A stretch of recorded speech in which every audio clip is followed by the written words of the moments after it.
computer virus is about to cripple a city. And a police officer is about to find out why.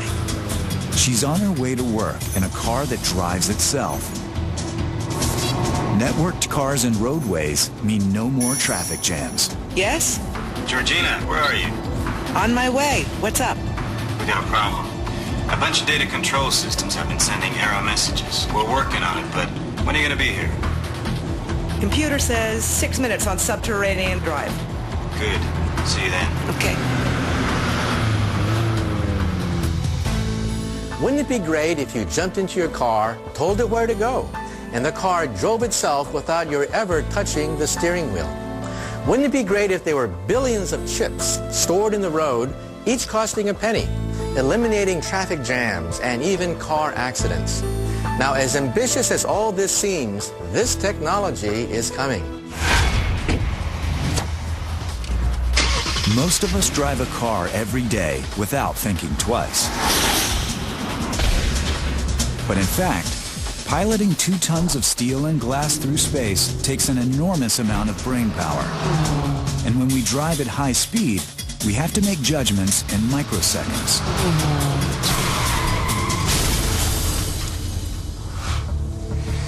In the US alone, nearly 40,000 people die every year in car crashes. New technology will change that.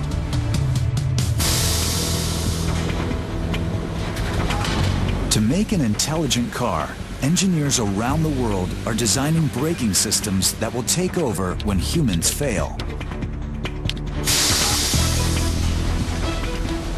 A radar sensor on the front grille can see the road ahead. The brains are in the trunk. A computer that decides when it's time to step on the brakes.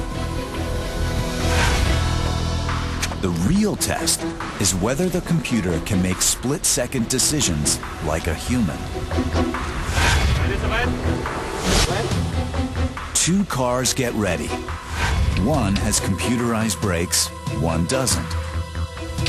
Stop.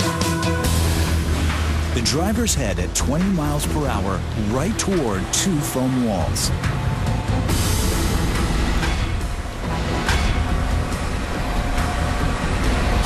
Radar senses the obstacle ahead and measures the distance. Then, just yards from a collision, the automatic braking system kicks in, avoiding a crash. Now, automotive engineers want to take the system to the next level by teaching it to predict the driver's behavior. Die nächste links. If a computer can anticipate drowsiness or distraction, it can override a driver in time to avert an accident. In a simulator, researchers analyze the driver's every movement. Cameras track which way he looks and the frequency of blinks. Infrequent blinking is a sign of fatigue. They are programming their computers to interpret those signals and predict when the driver is putting himself in danger. Other researchers are taking the driver's hands off the wheel. Robotic cars do all the driving.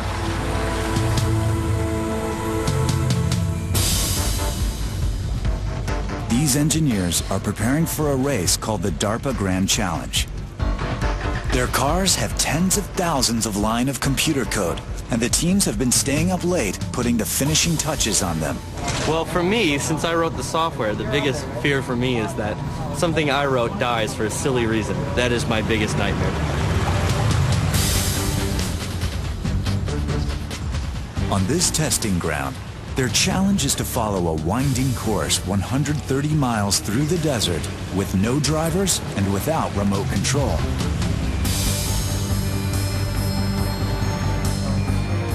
How does a robotic car work? The key is called LiDAR,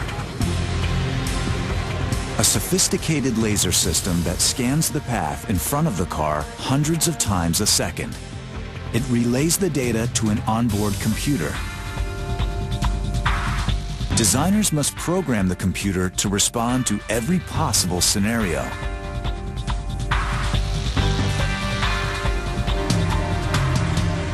Here, the sensors pick up an obstacle. The computer decodes the data and makes a decision.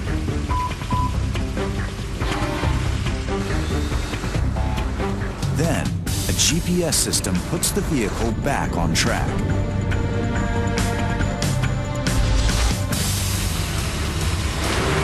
Of course, they're still working out the kinks. But in this race, 5 out of 23 vehicles made it to the finish line. They've blazed the trail for robotic cars. I really think that in the future we could easily have some cars and trucks where the humans don't have to make any decisions, where that all of the human errors and everything like that that causes problems can be avoided. And I think we can get there in 50 years. In the city of the future, autonomous cars will work safely because the whole city is wired. Every object in offices, homes, and on the streets constantly transmits and receives data. The city is a giant internet where everyone and everything is always online. Everything needed to run the city, police and fire services, power plants, hospitals, is controlled from one central point.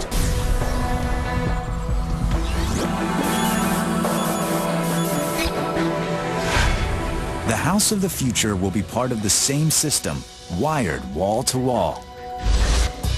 As soon as you come home, it automatically adjusts lights and temperature to your preferences.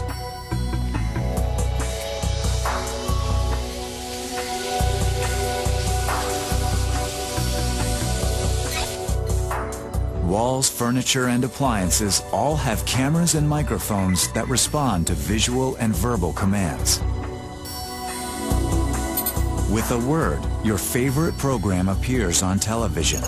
When you select a recipe, the fridge checks itself for ingredients and orders missing items from the supermarket. Grocery shopping from your couch. Your intelligent clothing will call an ambulance in case of an emergency. The GPS system will locate free parking slots. Sounds good to me. But you know, all of this comes with a warning. As we become more dependent on technology, just remember, even in the future, computers can crash, technology can fail. Because the urban landscape is so intricately wired, it's also highly vulnerable. Hey, how is it up there?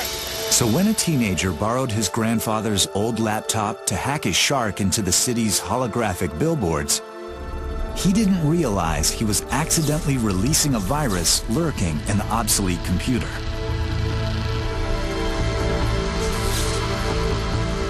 This modern city no longer has defenses against such an ancient enemy.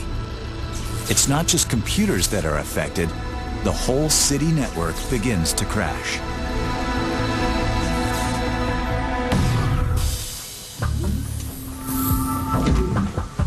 In this digital world, the role of the police has widened enormously. Georgina Gator. In 2057, they will patrol a new beat, cyberspace. You need to have a look at this. The train stopped moving 20 minutes ago. 2 minutes ago, this happened. A traffic jam. Last time I saw something like that was 20 years ago.